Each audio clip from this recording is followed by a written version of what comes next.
안녕하세요, 여러분. 오늘은 미운 상대를 위한 노력이라는 주제로 이야기를 나눠보겠습니다. 우리는 일상생활에서 다양한 사람들을 만나게 됩니다. 그 중에는 우리의 성격과 맞지 않아서 미운 사람도 있습니다. 그러나 그러한 사람들을 존중하고 대하는 법을 배우는 것이 중요합니다. 그럼 이제 어떻게 미운 상대를 존중하고 대해야 하는지에 대해 깊이 탐구해 보겠습니다. 미운 상대를 대하는 방법. 먼저 미운 상대를 대하는 방법에 대해 이야기해 보겠습니다. 상대가 밉게 보일 때 우리는 그 사람을 대하기 어려워집니다. 그러나 중요한 것은 그 사람과 직접 대면하지 않는 것입니다. 내가 상대를 미워하면 그 사람을 대하지 않는 것이 좋습니다. 내가 대하지 않으면 그 사람도 나에게 이상한 행동을 하지 않을 것입니다. 우리는 자꾸 상대를 대하려고 하면서 상황이 악화됩니다. 내 할 일을 찾아서 열중하면 상대를 대할 일이 줄어듭니다. 내가 바쁘고 열중할 일이 있으면 미운 상대를 신경 쓰지 않게 됩니다.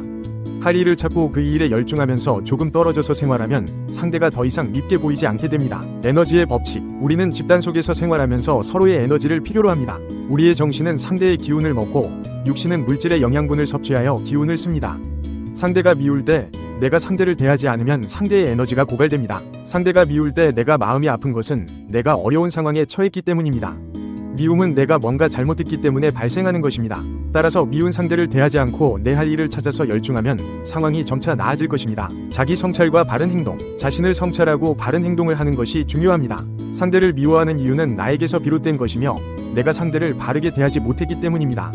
자신의 잘못을 인식하고 바른 행동을 함으로써 상황을 개선할 수 있습니다.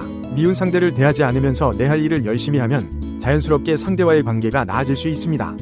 내가 바르게 행동하면 상대도 나에게 다가오게 되고 서로의 관계가 개선됩니다. 상호 이해와 사과. 상대와의 관계가 나아지면 차 한 잔을 함께하며 서로의 마음을 풀 수 있는 시간을 가지는 것이 좋습니다.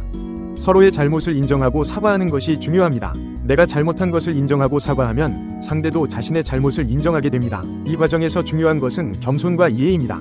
상대를 미워하지 않고 자신의 잘못을 인정하며 겸손하게 행동하는 것이 중요합니다. 이렇게 하면 서로의 관계가 개선되고 더 나은 관계를 형성할 수 있습니다. 인간관계의 법칙. 인간관계에는 법칙이 있습니다. 상대를 미워하면 내가 어려워지고 내 일이 잘 풀리지 않습니다.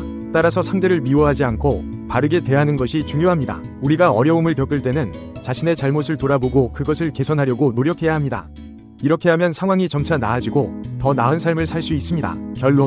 결론적으로 미운 상대를 대하는 방법은 그 사람을 직접 대하지 않고 내 할 일을 찾아서 열중하는 것입니다.